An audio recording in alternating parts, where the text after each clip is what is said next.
গভীর রজনীতে আল্লাহর নবী বিশ্ব নবী রাহমাতুল লিল আলামিন হুজরা শরীফ থেকে প্রচন্ড শীতের মধ্যে বের হয়েছেন। এমনি তাকায়া দেখে একজন বাঁকা হয়ে দাঁড়াইছে, সোজা হয়ে দাঁড়াতে পারে না, কাপড় এইভাবে ধরে রেখেছে। দাঁড়ায় বলেন, আসসালাতু ওয়াসসালামু আলাইকা ইয়া রাসূলুল্লাহ। আল্লাহ নবী বলেন, কে রে তুমি এত গভীর রজনীতে আমাকে সালাম দিচ্ছ? আল্লাহর নবী যেই মাত্র জিজ্ঞাসা করলেন, উনি ডাক দিয়ে, হুজুর আপনি কি আমাকে চিনতে পারেন নাই? আমি আব্দুল্লাহ। আল্লাহর নবী বলেন, কোন আব্দুল্লাহ? ওগো নবীজি, কিছুদিন আগে ইসলাম ধর্ম গ্রহণ করেছি। আমার নাম ছিল আব্দুল উজ্জা, আমি আপনার নামটা পরিবর্তন করে আব্দুল্লাহ রেখেছেন, আমি সেই আব্দুল্লাহ। বলেন, আমার আব্দুল্লাহ তো ধনী বাপ চাচা, তার বাপ চাচা ধনী ব্যবসায়ী ছেলে, সকাল বিকাল কাপড় পরিবর্তন করে আসতো। আজকে তো দেখা যায় গায়ে কাপড় নাই, একটা কাপড়ের টুকরা পরিধান করা, সোজা হয়ে দাঁড়াতে পারে না, তার লজ্জাস্থান খালি হয়ে যায়, হাত দিয়ে ধরে রাখছে কোনো রকমে কাপড়ের টুকরা। আল্লাহর নবী বলেন, আমার আব্দুল্লাহর এই অবস্থা কেন? শীতের মধ্যে তরতর করে কাঁপতেছে, কিন্তু কোনো কথা বলে না, কোনো ডাক দেয় না। নবী গো, অপেক্ষায় বসে আছি, কোন সময় আপনি বের হবেন? আপনার নুরানি চেহারা যদি এক নজর দেখতে পারি, তাহলে আমার অন্তরে আর কোনো দুঃখ থাকবে না। আল্লাহর নবী বলেন, কি হলো তোমার এই অবস্থা কেন? আব্দুল্লাহ, হুজুর আপনার দরবারে কেন আসা যাওয়া করি? আমার চাচা আমাকে বলেছেন বাড়ি ছেড়ে দিতে হবে, আর না হয় মুহাম্মদের দরবার ছেড়ে দিতে হবে। নবী গো, আমি ঘোষণা দিয়েছি, প্রয়োজন বুঝে আপনার বাড়ি কেন তামাম পৃথিবী ছেড়ে দিতে পারি, কিন্তু একটি মুহূর্তের জন্য বিশ্ব নবীর দরবার আমি ছাড়তে পারবো না। আমাকে বাড়ির থেকে বের করে দিয়েছে, বের হওয়ার সময় বললো, কাপড় চোপড় গুলো দিয়ে যাও, এগুলো তো আমাদের। উদ্দেশ্য হইল আমি উলঙ্গ হয়ে গেলে এটা যাব না, লজ্জায় তখন করে বসে থাকবো, আপনার দরবারে আসবো না। আমি তখন আমার চাচাকে জানিয়ে দিলাম, ওগো চাচা, কাপড় হারাতে পারি, ইজ্জত সম্মান হারাতে পারি, আমি সর্বহারা হতে পারি, কিন্তু আল্লাহর কসম ঈমান হারা এক মুহূর্তের জন্য হতে পারবো না। আজকে যদি শরমের আর ইজ্জতের বয়ে কাপড়ের জন্য আমি ঈমান হারা হয়ে যাই, মৃত্যুর পরে কবর থেকে উলঙ্গ হয়ে আল্লাহর দরবারে উঠব, উলঙ্গ অবস্থায় জাহান্নামের মধ্যে দেওয়া হবে। ওগো আল্লাহর নবী, আমার কাপড় চোপড় গুলো রেখে দিয়েছে, আমি আমার মার সামনে দাঁড়ায় বললাম, মা গো, ও মা, একটা কাপড় দেন না, আমি আমার লজ্জাস্থান রেখে বিশ্ব নবীর দরবারে যাব। ওগো মা, একটা নজর যদি আল্লাহর নবীকে দেখতে পারি, তাহলে আমার মনে আর কোনো ব্যথা থাকবে না।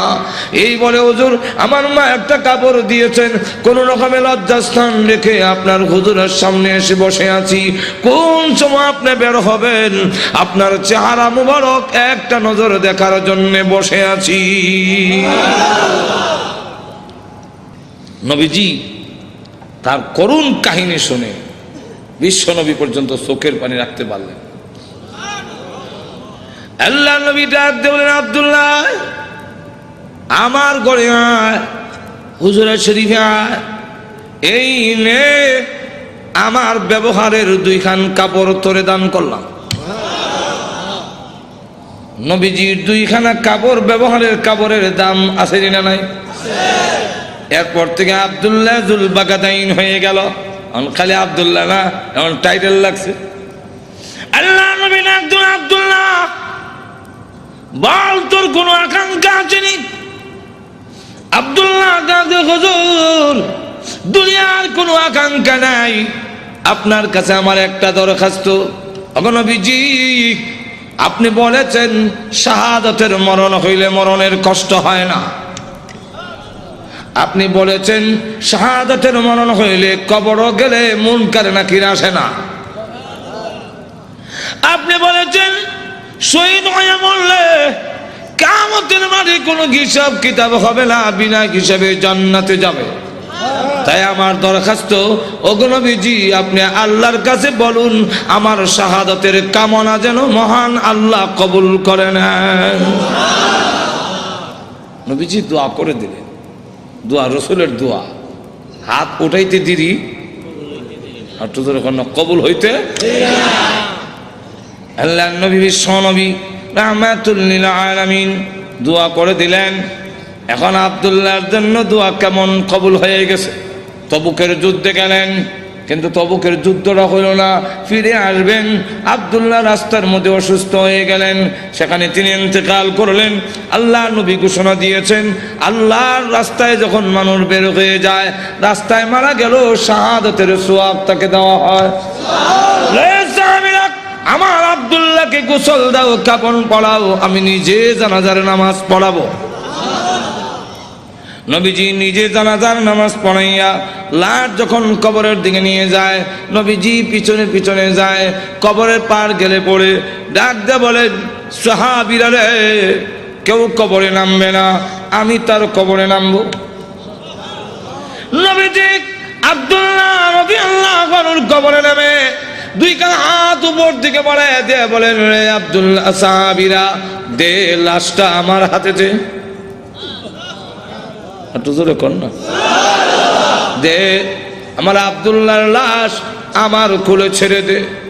নবীজির কোলে ছেড়ে দিলে নবীজি এইভাবে লাশটা উপর দিকে উঠাইয়া আকাশের দিকে তাকায় বলে, আল্লাহ আমি আব্দুল্লাহর প্রতি খুশি, তুমিও খুশি হয়ে যাও। আল্লাহ এখন আব্দুল্লাহর লাশটাকে আমার কোল থেকে তোমার রহমতের কোলে আমি স্থানান্তর করতে চাই। এই কথা শুনে সাহাবীরা গইরে কবর পার কান্না শুরু করেছেন। বিশেষ করে সাদ ইবনে আবি ওয়াক্কাস রাদিয়াল্লাহু আনহু ডাক দিয়ে বলে, মাটিতে গইরে কান্না আর বলে, আব্দুল্লাহ রে, এই লাশটা তোর না হইয়া আমার যদি হতো রে, আমার ভাগ্য কত ভালো ছিল রে আব্দুল্লাহ। এই লাশ তোর না হইয়া আমার যদি হতো, যেখানে আল্লাহর নবী বলতেছেন, আল্লাহ আমি খুশি, মেহেরবানি করে তুমিও আমার আব্দুল্লাহর প্রতি খুশি হয়ে যাও। ভাইরা আমার, লক্ষ্য করে দেখুন, এইভাবে অনেক ঘটনা সারা রাত বললেও তো শেষ হবে না। এইভাবে বাড়ি ঘর ছেড়ে দিয়েছেন আল্লাহর দ্বীনের জন্য, ইসলামের জন্য, আল্লাহ নবীর জন্য। কিন্তু আবু লাহাবের ছেলে যেমন বাবা তেমন ছেলে উতবা আল্লাহ নবীর সামনে গিয়ে বলে, ওগো মুহাম্মদ, আপনার আল্লাহ টাল্লাহ এগুলো আমরা মানি না। আর তো জোরে কর না। আর নবীজির সামনে দাঁড়ায় বলে, আপনার দুই মেয়েকে তালাক দিলাম। নবীজির তাফসীরে মাযহারিতে লেখে, আল্লাহ নবীর উপরে হামলা করে টান দিয়ে জামা ছেড়ে ফেলেছে। নবীজি চোখের পানি ছেড়ে দিয়ে কাঁদলে, হ্যাঁ প্রভু, আমার জামা ছিঁড়েছে, এই জন্য আমি ব্যথা পাইনি। আমি কত আঘাত খাইলাম তোমার দ্বীনের জন্যে, তোমার জন্যে, তোমার দ্বীনের জন্যে যদি আমি কষ্ট পাই, আমার তেমন কষ্ট লাগে না। ও প্রভু, আমার মেয়েকে তালাক দিয়েছে, এই জন্য দুঃখ লাগে নাই, দুঃখ লেগেছে। আমার সামনে যদি তোমাকে কেউ অবজ্ঞা করে, তোমাকে অপমান করে, আমি রাসূল কখনো বরদাস্ত করতে পারি না। ভাইরা আমার, বাস্তবিকই যাদের ভিতরে ঈমান আছে, ঈমানদার কখনো দুনিয়ার সকল কিছু বরদাস্ত করতে পারে, কিন্তু আল্লাহ নবীকে অপমান করবে, এই পৃথিবীর কোন মুমিন কখনো বরদাস্ত করবে না। এর নামই হলো ঈমান। জোরে কোন ঠিক কিনা? আল্লাহর জন্য, আল্লাহর নবীর জন্য, আল্লাহর দ্বীনের জন্য মুমিন তার জীবন উৎসর্গ করতে পারে, কিন্তু আল্লাহর অবমাননা কখনো মুমিন বরদাস্ত করতে পারে না। আমার আল্লাহর নবী, আল্লাহর মহব্বত নবীর অন্তরে বেশি না কম? আর তো দূরে কর না, সকলের চেয়ে বেশি না কম? নবীজি কান্দেন আর বলেন, প্রভু গো, আমার সামনে কেমনে কয় তুমি আল্লাহ টাল্লাহ, এত বড় নিমক কারাম আল্লাহ আমি কেমনে বরদাস্ত করি? আল্লাহ ডাক দেওয়ার নবী গো, আমি বানাইছি নিজের সন্তান যদি নিজের দারিদ্র্য টান মারে দুঃখ লাগে না? না লাগে? নিজের সন্তান যদি কিল মারে খাবলায় কষ্ট লাগে না? আপনার কষ্ট লাগে না, কিন্তু দেখবেন আপনার মা এই জিনিসটা বরদাস্ত করবে না। আপনার ছেলে আপনাকে যদি দারিদ্র্যে টান মারে আপনার কিন্তু কষ্ট লাগে না? আপনার যদি খাবলা মারে আপনার কষ্ট লাগে না? মাথা সোলো করে টানে আপনার কষ্ট লাগে না?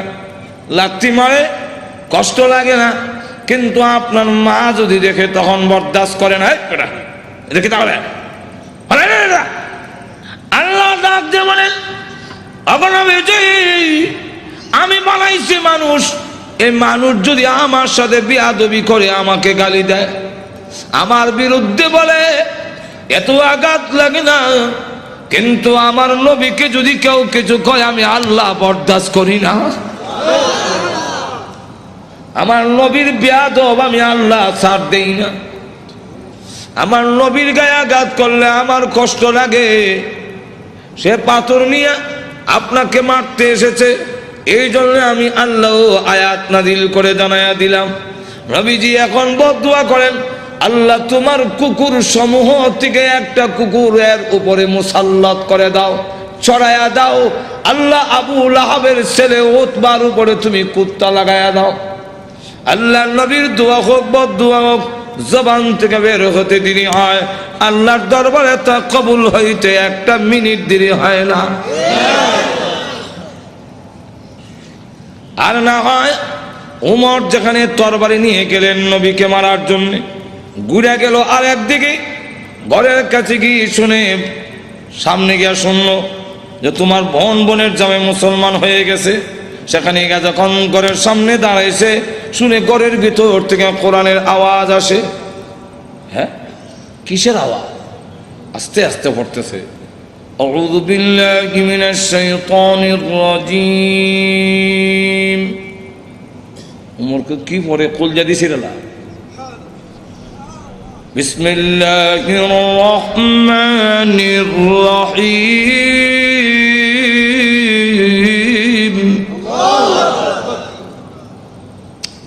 এই করকে আওয়াজ হইনা ফাতেমা কাহা আজরাইল আইছে, দরজা খুলছে। আর ফরায় যে হযরত খাব্বাব রাদিয়াল্লাহু, তিনি দরজার আড়ে লুকাইয়া গিয়া আল্লাহ লা ইলাহা ইল্লাল্লাহ সুবহানাকা ইন্নী। বোন এবং বোনের জামাইরে তো একবারে মারবে না, উমর তো আমারও দুই টুকরা করলো, তরবারি এতই আছে। দরজার আড়ে লুকাইয়া খালি খতমে ইউনূস পড়ে। উমর ঢুকা তার বোন রে দিল এক থাপ্পড়, বোনের জামাইরে থাপ্পড় খাইয়া উল্টে গিয়ে পড়ছে। বোন বাধা দিয়ে আমার স্বামীরে মারো কেন? দিলাম তোরা একটা। বোন যখন থাপ্পড় খাইছে, কানের পর্দা ফেটে গেছে। বোন তখন কয়, শোনো, তুমি যেমন খাত্তাবের ছেলে, আমিও খাত্তাবের মেয়ে। তুমি জানো না ইমান এমন এক জিনিস, এটার মধ্যে যত চাপ দেওয়া যায় অত এটার স্পিরিট। ইমানদার এমন এক জিনিস, এটার যত গুতা দিব অত ভালো উঠবো। গুতা দিত না, ঘুমায় থাকবো।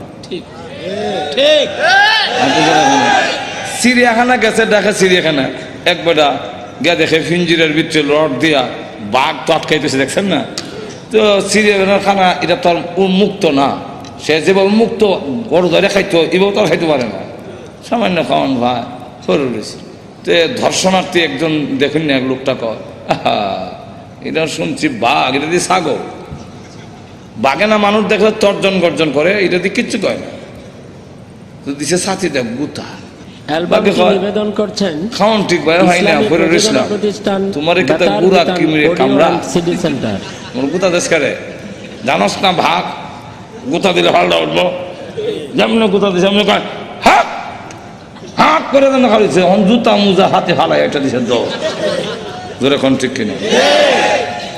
ফাতেমা ডাক দেখো, ভাই তুমি যে আমার শর্ট দিছে মনে করছো আমি বন্ধ হয়ে যাবো? সুস্পষ্ট করে বলে দেই, সত্য ধর্ম গ্রহণ করছি, মারতে পারো, জীবন গেল ছাড়তাম না। এখন কয় এই এটা নিয়ম। মানুষ যখন দিনের উপরে ইসলামের উপরে অটল অচল থাকে তখন তারা আল্লাহর সাহায্য আসে, আর যারা নির্যাতন করে হেরার দিলের মধ্যে আল্লাহ ডর ঢুকাইয়া দেয়। উমর কয়, ইয়া তো মারলাম তো সামলাইতাম পারি না, কি পড়ছি রে দেখো না, তোমাকে দেওয়া যাবে না। বলে কেন? এটা কোরআনের অংশ।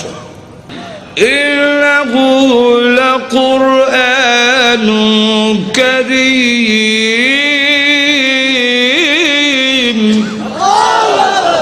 ফি কিতাবিম মাকনুন লা ইয়ামাসসুহু ইল্লাল মুতাহহারুন।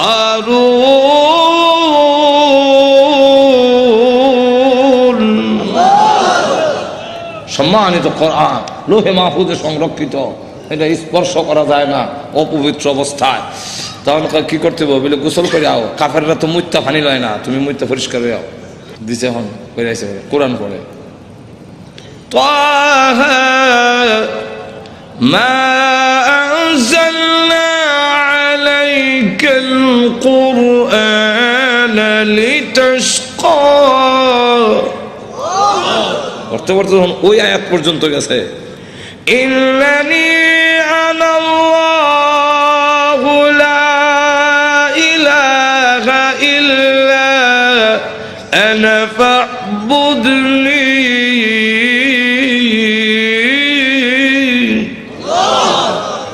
দেখে চোখ থেকে পানি নহর চালু হয়েছে। এমনি ডাক দেখা, বোন আমার মোহাম্মদের দরবারে নিয়ে আসল। তো পর্দার আড়ালে যিনি লুকাই আছিল দরজার আড়ালে, মনে আছে তো? ঘটনা কোনটা আমার উদ্দেশ্য না, ঘটনা হলে তো এইটার মধ্যে 1 ঘন্টা দেবো। ঘটনা হওয়া উদ্দেশ্য না, উদ্দেশ্য রইল ওই কথাটা বুঝে পেলে গা দরজার আড়াল থেকে এমনি কয় আর লুকাই থেকে লাভ নাই। ওখান বুঝে লেছি উমর মারত না। তো সংবাদটা আমি আগে দিলাই, কারো সুসংবাদ আগে দিতে একটা মনের মধ্যে একটা আনন্দ পাওয়া যায়, তো আমি আগে দিলাই। এমনি দরজার বাইরে থেকে আড়াল থেকে বেরিয়ে কয়, হ্যাঁ মা, তাদেরকে কোরআন শরীফ আমি পড়াইছিলাম। আচ্ছা, তো আপনাকে সুসংবাদটা দেওয়ার জন্য বেরিয়েছে, কারণ লুকাই আসলাম। কি সুসংবাদ?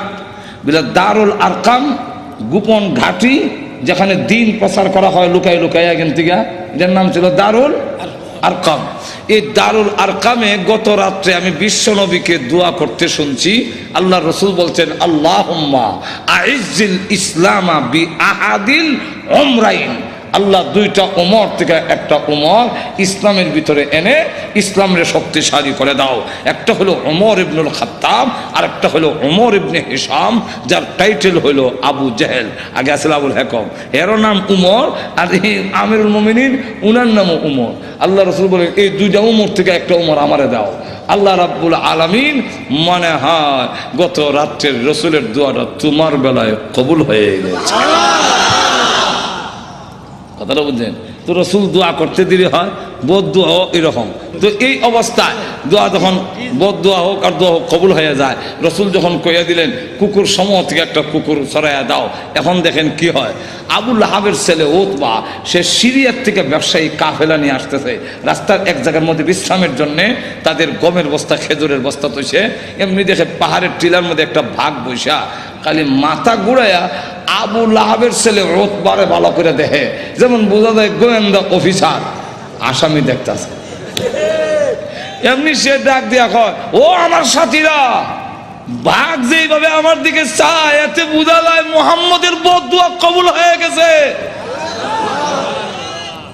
তো রসুল তো বলছিলেন কুকুর, এখন তো বাঘ, তো উল্টা দি না, উল্টা না, রসুল কুকুর দিয়া বাঘই বুঝাইছেন। হেরাও বুঝছে, এর কারণ রসুল বাঘ কইয়া কুকুর কইয়া কুত্তা বুঝাইলেন কেমনে? কুকুর মানে বাঘ, বাঘ মানে কুকুর, 2টার একটা মিল আছে। কি মিল? চতুষ্পদ জানোয়ারের মধ্যে কুত্তা হাও আলগি দিয়া পেশাব করে, আর বাঘও হাও আলগি দিয়া পেশাব করে। তাহলে মুতায় মুতায় 2টার একটা মিল আছে। হাইওয়াতুল হাইওয়ান নামক কিতাবের মধ্যে এই ইয়েটা দিচ্ছেন, কথা বুঝছেন? এখন আসুন, তাহলে দেখা গেল এই অবস্থায় সকলে আপনি আমাদের ছেলে, সর্দারের ছেলে, আপনার সিকিউরিটির ব্যবস্থা আমরা করব। আপনি ভয় পাচ্ছেন কেন? সিকিউরিটি তারা করবো। সিকিউরিটি, কত সিকিউরিটি বন্দুক লয়ে খারাপ হিসেবে যায়, লোক নাই, মানুষ নাই, গেল এরকম বহুত ঘটনা। আটো জোরে এখন না, গজব আসবার হইলে ফিরাইতে পারে না। এমন দেখা গেল সিকিউরিটি দিব, তখন তারা সব গমের বস্তা বুঝলেননি আর খেজুরের বস্তা একখানে একত্রিত করে একটা উঁচা পাহাড়ের টিলার মতো মানে সেখানে জায়গা করে দিয়ে বলেন আপনি সেখানে ঘুমান, আমরা নিচেরা ঘুমাবো। বাঘের নিয়ম হইল আগে যারে পায় তারে খায়, তা আমাদেরকে খেয়ে না মেরে খাবে, এর আগে তো না। ঘুমান মানুষ সব ঘুমাইছে, হ্যাঁ নাক ডাকা, যখন নাক ডাকা আরম্ভ হয়েছে বাঘে কয় আমার যাওয়ার টাইম হয়েছে। আল্লাহ যাইবার আগে গন্ধটা তোর নাক ফিট করে দেয়, এই গন্ধে যারে পাবি তারে ধরবি, উল্টা পাল্টা ধরিস না। বাঘ গিয়া যতদিক ঘুমাইছে সবটিকে চেক করে, কারণ প্রত্যেকের শরীরে আলাদা একটা ছোট সময় বাইসাব যখন কোথায় গেঞ্জি রানলে আমার গেঞ্জি রানিচ্ছেন, এখন কোন গেঞ্জি আব্বার কোনটা বাইসাব বুঝতাম কেমনি, আর নিলে থাপ্পর খাম উল্টা হল্টা নিলে তো নাকও লাগাইতাম, নাকও লাগাই বুঝতাম এটা আব্বার গেঞ্জি এটা বাইসাব গেঞ্জি, গন্ধের শরীরে একটা গন্ধ হ্যাঁ। তো বাঘে গিয়ে সবচেয়ে চেক করে গন্ধ তো মিলে না, আমার আসামি কো মাথা ঘুরাই দেখে বস্তার ঘুরে একটা ঘুমায় নাক ডাকাইতেছে, তাহলে এটা দেখে বেরি লাভ দিয়ে বস্তার ঘুরছে, ওইটা নাক লাগাইতে এই যে আমার আসামি বলা হচ্ছে, নিচে নিয়া মাথা এখানে, পা এখানে, হাত এখানে, নারী বুড়ি এখানে, আলাদা আলাদা করিয়া মাছের ভাগার মতো ছড়াইয়া বাঘ আবার গিয়া টিলাত বৈশা পলকহীন দৃষ্টিতে তাকে রয়েছে। এরা ঘুম থেকে উঠতে যখন চিৎকার দিবে আমি আনন্দ করব, আল্লাহ এবং নবীর দুশমনরে আমি খতম করেছি। এরা ঘুম থেকে সিকিউরিটি দিল, সিকিউরিটি আমাদের শেষ করে ফেলেছে, আমি করছি। আল্লাহ তখন আয়াত নাযিল করলেন, এই হলো শানে নজুল, আয়াত নাযিল করে বলে কুতিলাল ইনসানু মা আকফারাহু,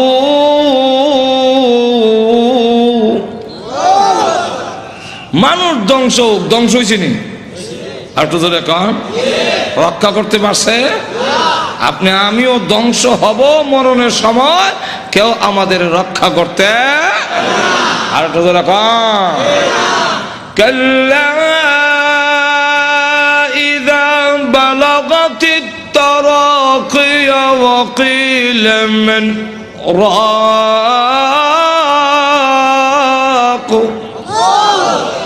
যখন কন্ট্রোলার জান আসবে কেউ রক্ষা করতে পারবে না। আল্লাহ তখন আয়াত নাযিল করে বলেন কুতিলাল ইনসান, মানুষ ধ্বংস হোক, মানুষ বড় অকৃতজ্ঞ। এখন আল্লাহ এক একটা নিয়ামতের কথা তুলে ধরে বলেন তুই যে অতিকৃতজ্ঞ হইলে একটু চিন্তা করলি না, মিন আইয়ি শাইইন খালাকা, তুই কিসের তৈরি, তোরে কি দিয়ে বানানো হইলো, এটার জবাব আমরা দিতে পারবো না, কারণ আমি জানি না তুই কি দিয়ে বানিয়েছেন। এর লাগে আল্লাহ নিজেই জবাব দিয়েছেন মিন নুতফা, নাফাক পানি দিয়ে বানাইছি, যেটা অত্যন্ত ঘৃণিত, আমি আল্লাহ এত সুন্দর করে তোরে বানাইলাম।